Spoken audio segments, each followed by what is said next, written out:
मनुष्य इस धरती पर आज से प्रायः 10 लाख वर्ष पूर्व अपना स्वरूप पाया था, किंतु यह धरती तो आज से प्रायः 223 करोड़ वर्ष पूर्व ही सृष्ट हो चुकी थी, और ये सौर मंडल 450 करोड़ वर्ष पूर्व, और यह ब्रह्मांड तो 1 संख वर्षों पूर्व सृष्ट हुआ। इस जीव जगत की उत्पत्ति का मूलभूत कारण को जानने के लिए कई वैज्ञानिकों ने अपना सर्वस्व जीवन गंवा दिया, तो भी उस तथ्य तक नहीं पहुंच सके। तथाकथित जड़वादी दर्शनों में पंच महाभूतों को मूलभूत कारण बताया गया है, किंतु ये पंच महाभूत भी तो जड़ है, जिसे हम मैटर कहते हैं, और ये जड़ भी तो शक्ति कणों से यानी कि एनर्जी पार्टिकल से मिलकर बने हैं, किंतु इन शक्ति कणों का भी तो कोई न कोई स्रोत तो अवश्य ही होगा। देखा जाए तो इस धरती पर कई दर्शन आए, जिनमें से कुछ ही उस रहस्य तक पहुंचने में सफलता हासिल कर पाए, अन्यथा ज्यादातर दर्शन मनुष्य के मन को जड़ाभिमुखी बना दिए, क्योंकि उनके दर्शन का आधार ही जड़ को लेकर था। किंतु जिसने अपने मन को उस रहस्य की खोज में लगाया, अंतर्ध्यान में लगाया, वो उसे पा ही गया और अंततः उनमें मिलकर एकाकार हो गया। आज के इस दुनिया में अधिकांशतः भौतिकवाद को प्रश्रय दिया जा रहा है, भोग विलास में जीवन व्यतीत हो रहा है, जिससे कि हर इंसान अपने उस चरम लक्ष्य की ओर अग्रसर न होकर मन को भटकती हुई आत्मा की तरह जड़ वस्तुओं के निर्लिप्त करके रखा है, और उस परम सत्य, परम तत्व परमात्मा के अस्तित्व यानी कि उस ईश्वर के अस्तित्व को मानने को तैयार ही नहीं है। ऐसा ही कुछ हो रहा है आज हर घरों में, जिसकी एक झलक आपके समक्ष प्रस्तुत है इस नाटक में, जिसका शीर्षक है ईश्वर का अस्तित्व।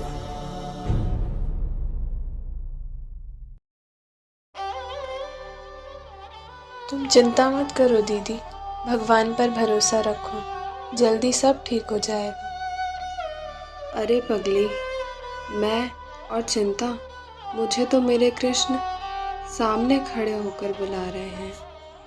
मैंने जीवन भर तो उनके ही भाव लेते लेते सारा कर्म उनके ऊपर ही छोड़ निश्चिंत रही, तो अब अंत समय में चिंता किस बात का। अब अंत समय में उनको छोड़ और क्या चिंतन कर सकती हो, बताओ भला।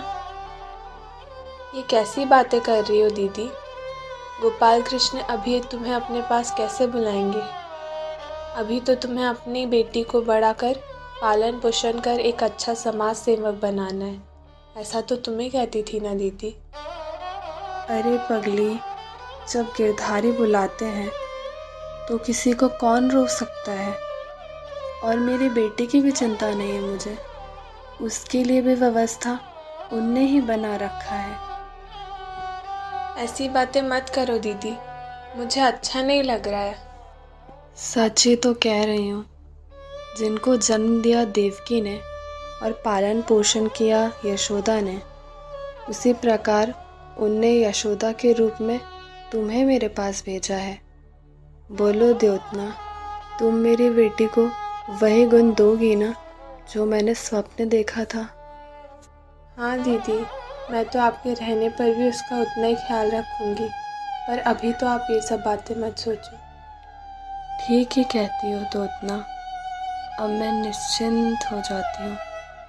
हे गोविंद। दीदी दीदी दीदी दीदी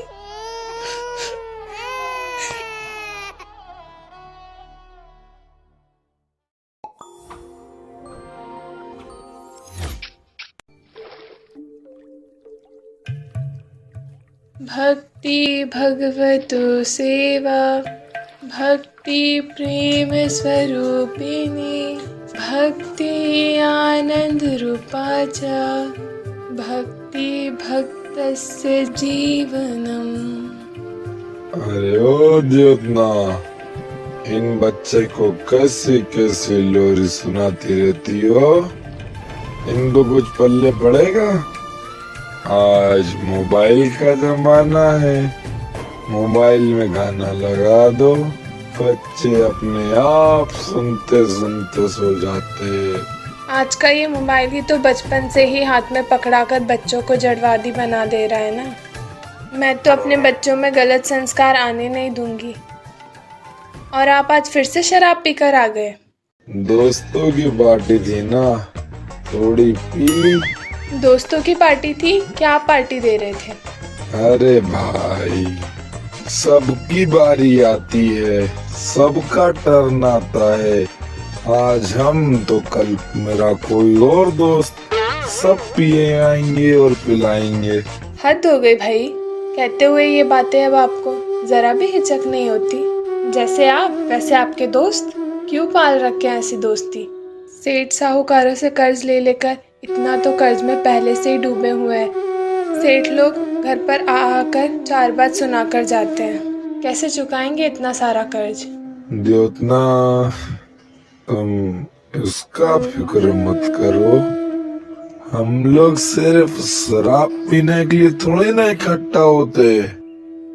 हम लोग वहाँ सब मिलकर गेम खेलते हैं, गेम, और वो भी ऑनलाइन, मोबाइल पर। अरे इस गेम में पहले थोड़ा पैसा इन्वेस्ट करना पड़ता है और फिर हर गेम के जीतने के बाद पेटीएम पर इसका रिवॉर्ड मिलता है। और आजकल क्रिप्टो करेंसी और उसकी मार्केटिंग तो जोर शोर पर है ही, थोड़ा बहुत उसमें भी लगा दिए है। और मालूम है, जैसे ये क्रिप्टो मार्केट, शेयर मार्केट ऊपर चढ़ेगा ना, सारा लोन चुका देंगे, सारा पैसा वापस आ जाएगा और फिर जीवन में कोई दिक्कत नहीं, आराम ही आराम होगा। हाँ, वो तो है ही।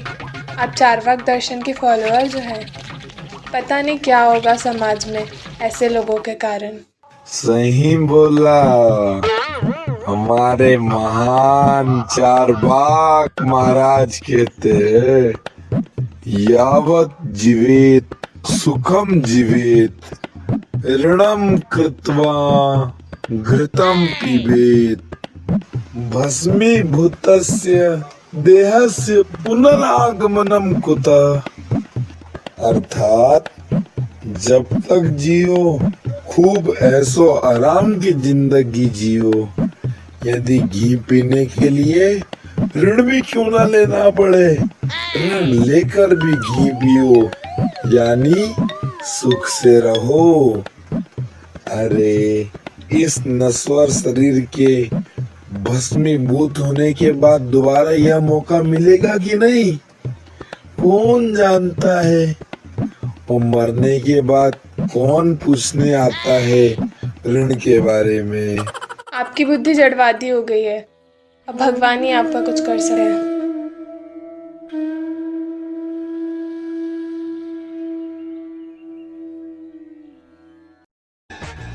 प्रेरणा बेटे। पापा, आप आ गए? अरे मेरे बेटे, देखो मैं तुम्हारे लिए क्या लाया हूँ। ये पसंद है ना तुमको? रसमलाई।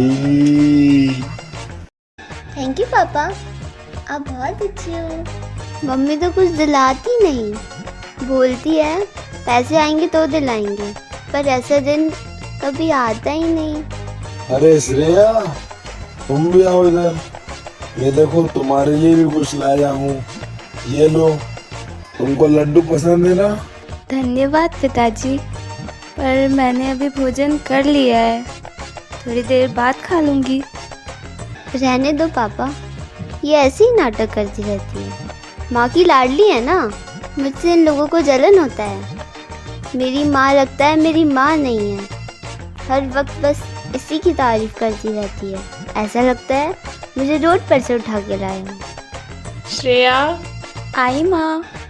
प्रेरणा, लो, नाम लेते ही बुलावा आ गया माता का। आती हूँ पापा। नहीं तो श्रेया माँ को कुछ कुछ पढ़ा देगी और फिर मुझे डांट पड़ेगी। अरे चलो, बुलावा आया है, माता ने अरे बुलाया है। ये पूरा खा के तो जाओ। प्रेरणा, अभी पापा आए थे ना? जी माँ। कहाँ गए हमसे मिले बिना? और क्या क्या लाए खाने को तुम लोगों के लिए? कुछ नहीं, कुछ भी तो नहीं। हमको नहीं पता क्या? तुम लोगों पर भी अपना छाप छोड़ना चाहते हैं क्या? तुम तो खा ली होगी प्रेरणा झट से। कहाँ खाया?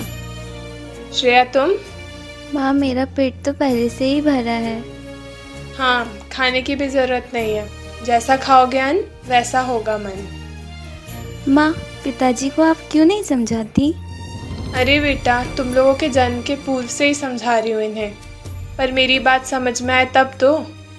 उनको अपने दोस्तों के अलावा किसकी बात समझ आती है? चलो जाओ, तुम लोग अपनी पढ़ाई करो। माँ, मैडम जी फीस का पूछ रही थी। अरे बेटा, पता है मुझे, कल बता देना, माँ आएगी फीस जमा करने।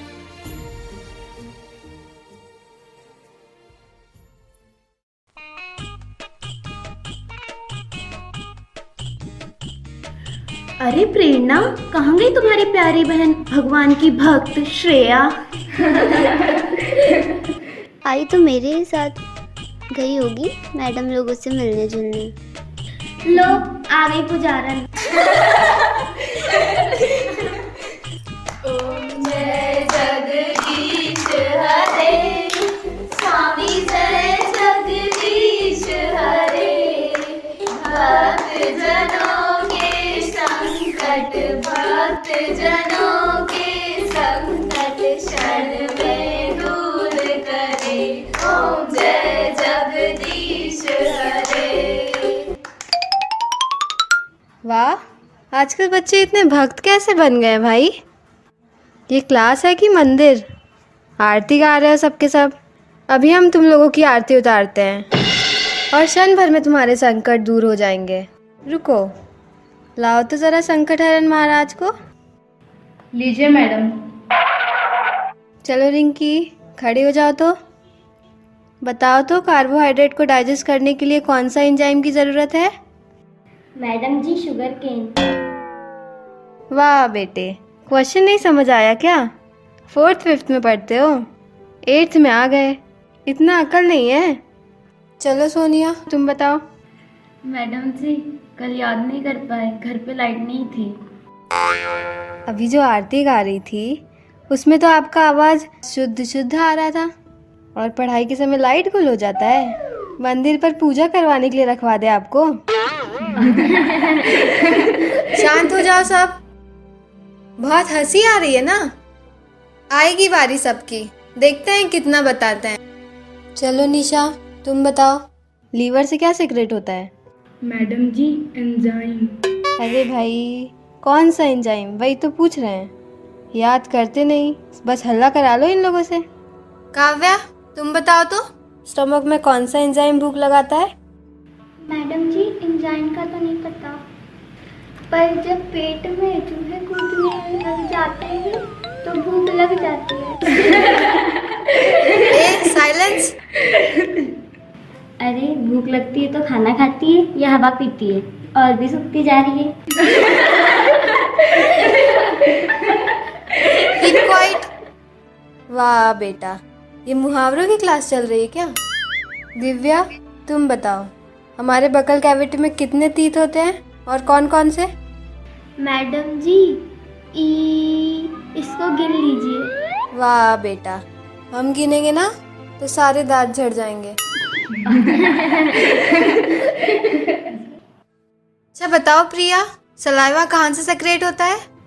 मैडम जी, इसके नीचे से। जुबान निकाल रहे हो? बहुत लंबी हो गई है क्या? मैडम जी, मैं इसे रोज देखती हूँ फुल्की के ठेले पे। फुल्की खा खा के इसकी जबान बहुत लंबी हो गई है। ए, साइलेंस। तुम कौन सा चटकी नहीं हो कीर्ति? तुम भी तो रास्ते में चाट की दुकान पर पाई ही जाती हो। प्रेरणा, तुम खड़ी हो जाओ। बताओ तो, स्टमच में HCl का क्या काम है? मैडम जी, HCl एसिड स्टमक में आग लगा देता है, और हमारा स्टमक जल के राख हो जाता है ना। फिर क्या होता है प्रेरणा? सब के सब एक से बढ़कर एक है। अरे तुम्हारी बहन श्रेया को देखो, लगता ही नहीं तुम दोनों बहनें हो। श्रेया, डाइजेशन प्रोसेस एक्सप्लेन करो तो, ज़रा इन लोगों की भी बुद्धि खुले। जी मैडम जी, डाइजेशन में 5 प्रोसेस होते हैं। First ingestion, second digestion, third absorption, fourth assimilation and fifth egestion. Ingestion जो कि बकल कैविटी में होता है, जब हम भोजन लेते हैं माउथ में, च्विंग करते हैं और सलाइवा का मिक्सिंग होता है, जिस सलाइवा में टाइलिन पाया जाता है जो कि कार्बोहाइड्रेट को डाइजेस्ट करने में हेल्प करता है, यानी कि कार्बोहाइड्रेट को ग्लूकोज में ब्रेक डाउन करता है, इसलिए हमें अच्छे से चबा चबा के खाना चाहिए। Second digestion. Okay, very good, sit down. कल सब लोग ये याद करके आएंगे, वरना अच्छे से प्रसाद मिलेगा। कुछ सालों बाद। क्या हुआ बहना, तुम्हारे भगवान तुम्हारी नहीं सुने क्या? आज तुमसे अच्छे ही मार्क्स आए हैं मेरे। कोई बात नहीं बहन, तुम्हारे 86% है और मेरे 84%, बस 2% का ही तो फ़र्क है। और मैं जेई की तैयारी के चक्कर में इंग्लिश संस्कृत का ध्यान नहीं दे पाई ना। अब मेंस के एग्ज़ाम भी पास हैं, तुम्हारे नीट के तो अभी फॉर्म्स भी नहीं भराए गए हैं, पर फिर भी तुम तैयारी करो। अगर कुछ पूछना होगा तो मुझसे पूछ लेना। कोई ज़रूरत नहीं है, मैं कर लूँगी अपनी तैयारी। तुम अपनी एडवाइस अपने पास ही रखो। इसी बीच इनके पिता को एक बहुत बड़ा सदमा लगता है, क्योंकि लोन बढ़ते जा रहे थे और शेयर मार्केट का शेयर डाउन होते जा रहा था और शरीर शराब पीने के कारण खराब हो चला था। उस सदमे में उनकी मौत हो जाती है और प्रेरणा को बहुत दुख होता है। अब वो अपने आप को बहुत अकेली महसूस करती है। कॉलेज की पढ़ाई पूरी करने पर श्रेया एक अच्छा इंजीनियर बनती है और एक अच्छे कैंपस में उसका सिलेक्शन हो जाता है। अब घर में माँ का बोझ धीरे धीरे हल्का हो जाता है। श्रेया के इनकम से घर का खर्च, पिता का लोन, धीरे धीरे सब कुछ हल्का हो गया। प्रेरणा, कभी मोबाइल से हटकर माँ का हेल्प भी करा लिया करो। मैं जब भी आती हूँ तो माँ को अकेले काम करते हुए देखती हूँ। देखो श्रेया, दिन भर तो तुम घर में रहती नहीं, घर में कितना काम रहता है तुम्हें क्या पता। दिन भर से मैंने तो हेल्प किया ही, कितना थक गई। अब तुम आई हो, तुम भी करा लो ज़रा। और कभी मैं चली गई तो माँ को तुम ऐसे ही छोड़ दोगी क्या, अकेले? मुझे डरा रही हो? जाना है तो जाओ ना, माँ की चिंता मत करना, उनके साथ काम मैं करा लूँगी। लाओ माँ, मैं कर देती हूँ। हो गया बेटे, तुम जाओ मुँह हाथ धो लो। पता है माँ, आज मैं एक ऐसे शख्स से मिली जिनको देख मेरा मन भी उस चीज़ को पाने के लिए व्याकुल हो गया। ऐसा किसको देख लिया तुमने? माँ, आज मेरे ऑफिस में एक सन्यासिनी आई थी। उनसे बात करके और उनका ड्यूटी रिस्पॉन्सिबिलिटी देखकर मुझे लगा कि ऐसे भी लोग हैं इस दुनिया में। ऐसा लगा कि हम लोग अभी तक तो सिर्फ अपने तक ही सीमित है। समाज में भी ज़रूरत है ऐसे लोगों की। और मुझे एहसास हुआ कि क्या मैं समाज की सेवा नहीं कर सकती। बेटी, तुम ऐसा क्यों सोचती हो?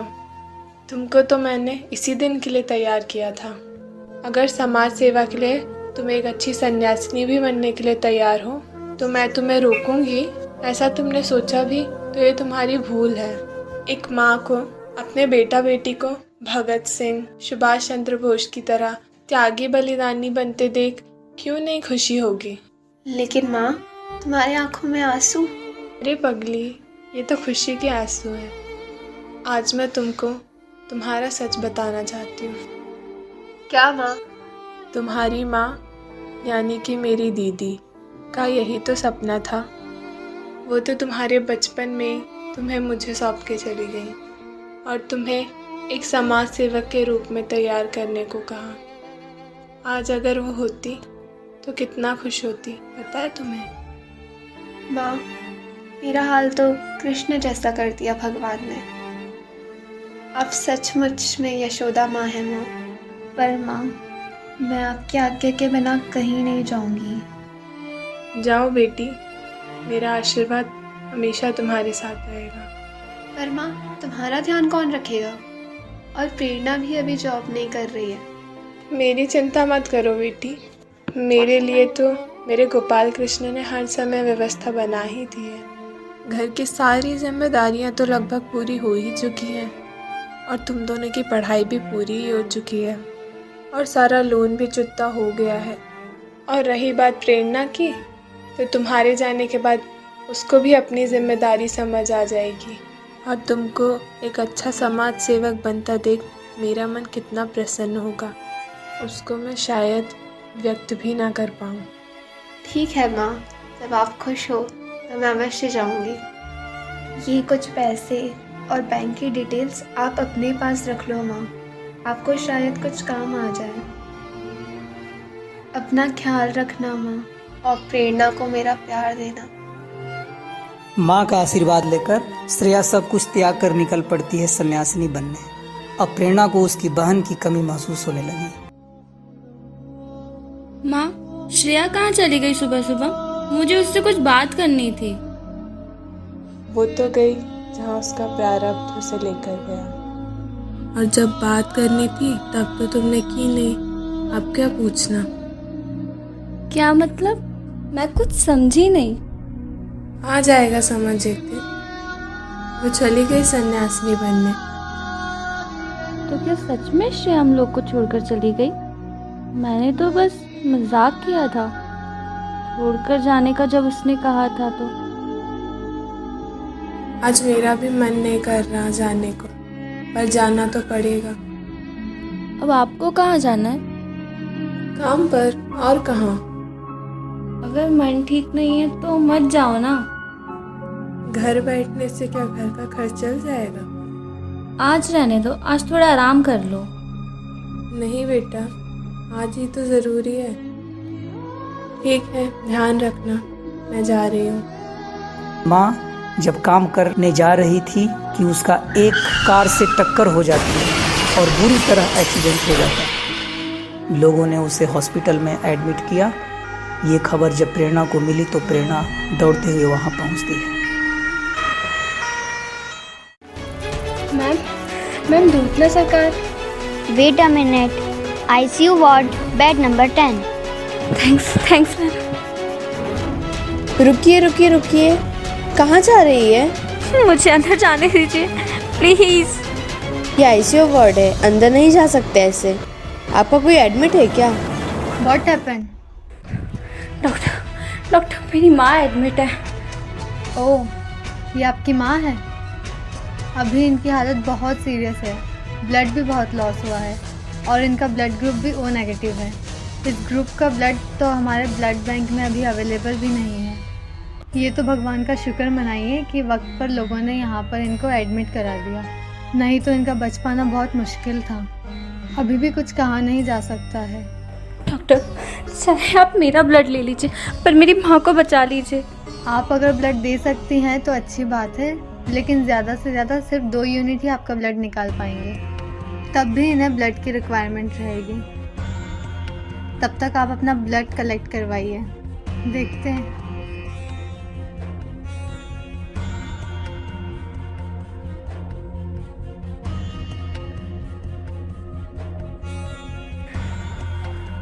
क्या हुआ डॉक्टर? सॉरी, हम आपकी माँ को नहीं बचा पाए।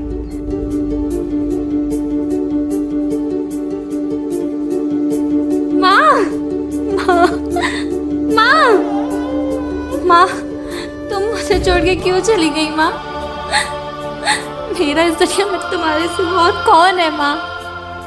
माँ, माँ,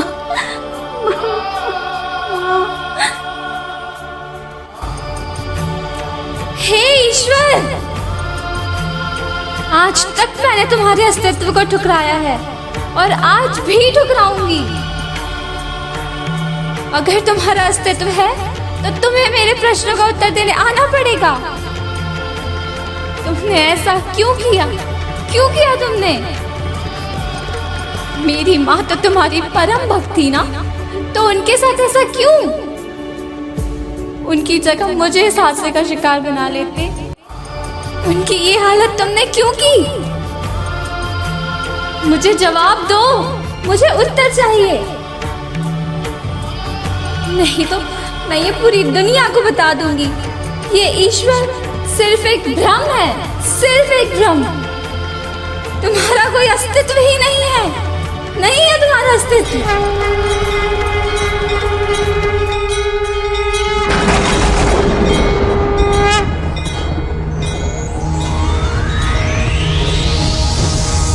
तुम किसके अस्तित्व को नकारने की बात कर रही हो प्रेरणा? कौन है? कौन है? मैं कौन हूं? मैं इस सृष्टि का आदि बिंदु हूं। मध्य में भी मैं ही स्थित हूं और इसका अंत भी मैं ही हूं। इस ग्रह नक्षत्र के सब प्राणियों में मैं हूं। सूर्य, चंद्रमा, उल्का पिंड, सब में मैं ही तो हूं। मैं ही अणु का भी अणु हूं, परमाणु का भी परमाणु हूं। कण कण में मैं व्याप्त हूं। मैं ही प्राण स्वरूप हूं, सत्य स्वरूप हूं, अमृत स्वरूप हूं। मैं इतना बृहद हूं कि मैं अचिंतनीय हूं और इतना क्षुद्र कि तुम्हारे मन की कल्पना के परे हूं। ये शब्द, स्पर्श, रूप, रस, गंध सभी तन्मात्राओं में मैं हूं। मैं ही सृष्टिकर्ता ब्रह्म हूं। मैं ही पालन करता विष्णु और मैं ही ध्वंस शक्ति का अधिकारी कालाग्नि महेश्वर हूं। मैं वो हूं जो नहीं है और जो है वो भी मैं ही हूं। मैं ही तुम हूं और तुम ही मैं हूं। यानी कि आप ईश्वर हैं?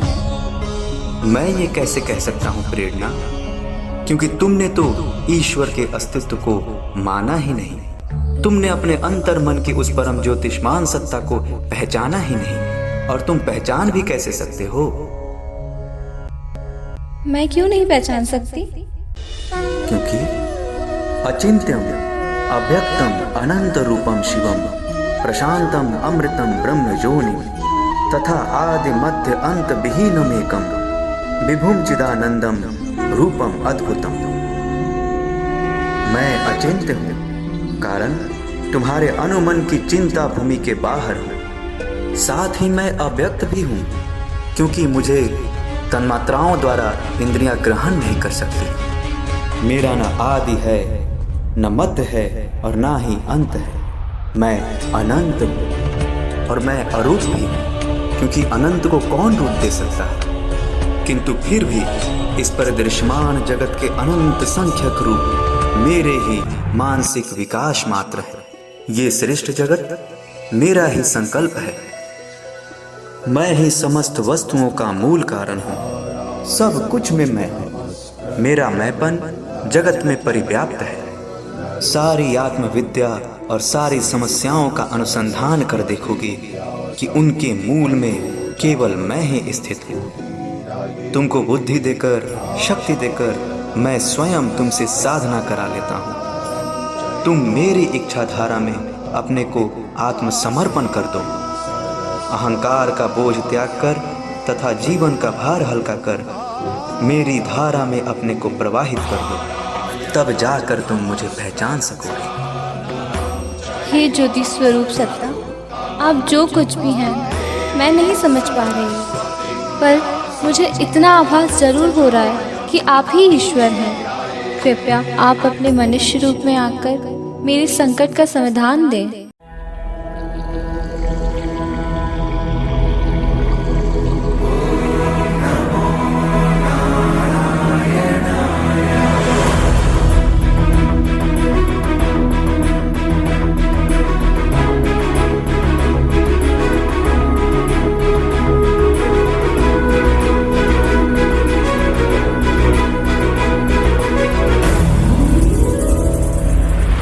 मैं जानती थी कि आप मेरे प्रश्नों का उत्तर देने जरूर आएंगे।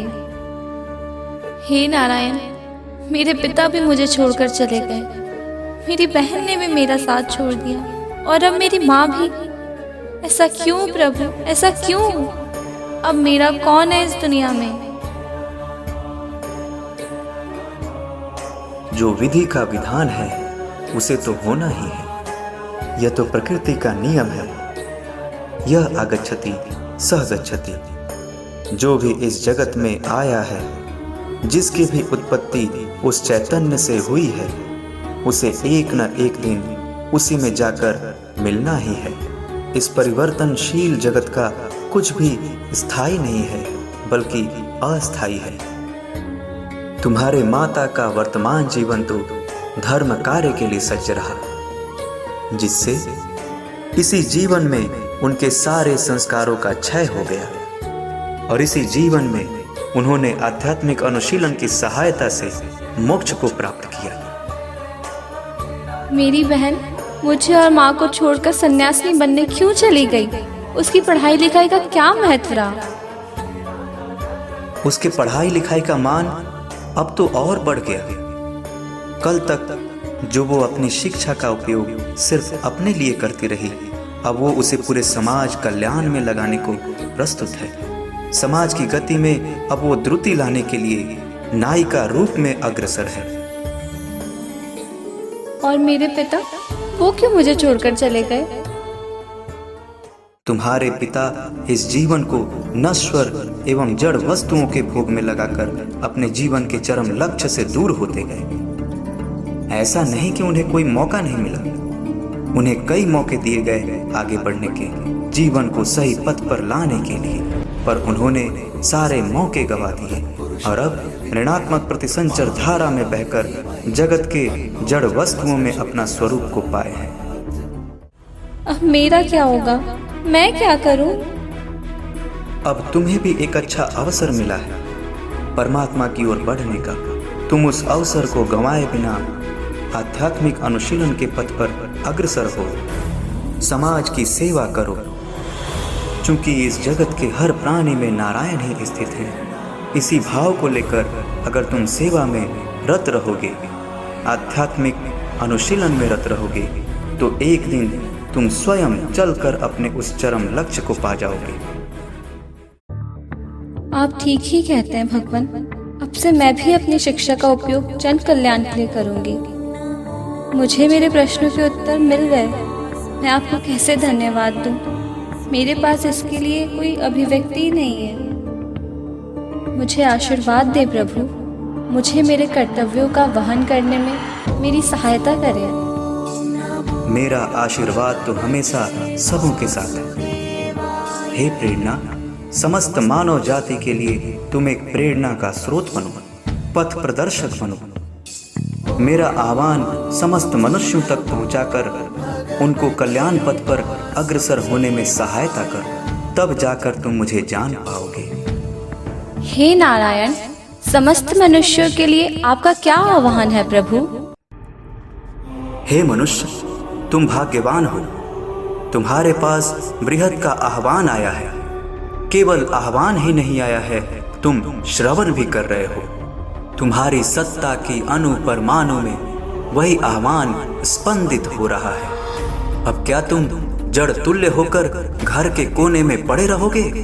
अब क्या तुम पुरातन कंकाल को अपने छाती में चिपका रो रो कर समय नष्ट करोगे?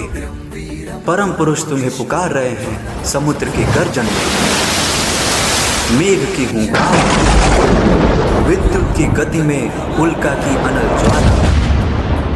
बैठे रहने से तो काम नहीं चलेगा। जागो, प्रसुप्त यौवन के तमसो छन्न पौरुष को जगाओ। हो सकता है कि यह पथ पुष्प आच्छादित न हो। क्षुद्रत्व का श्रृंखला तुम्हारे प्रत्येक पद विक्षेप को कसकर पकड़कर रखना चाहता हो, तब भी तुम्हें इस तमिश्रा के वक्ष को भेद कर आगे बढ़ना ही होगा। परमा स्थिति के पथ में तुम शीघ्र ही सघन नैराश्य की कालिमा को भेद कर सौर द्युतिमय द्रुतगामी रथ पर आरोहण होकर आगे बढ़ोगे। तुम्हारा कल्याण हो।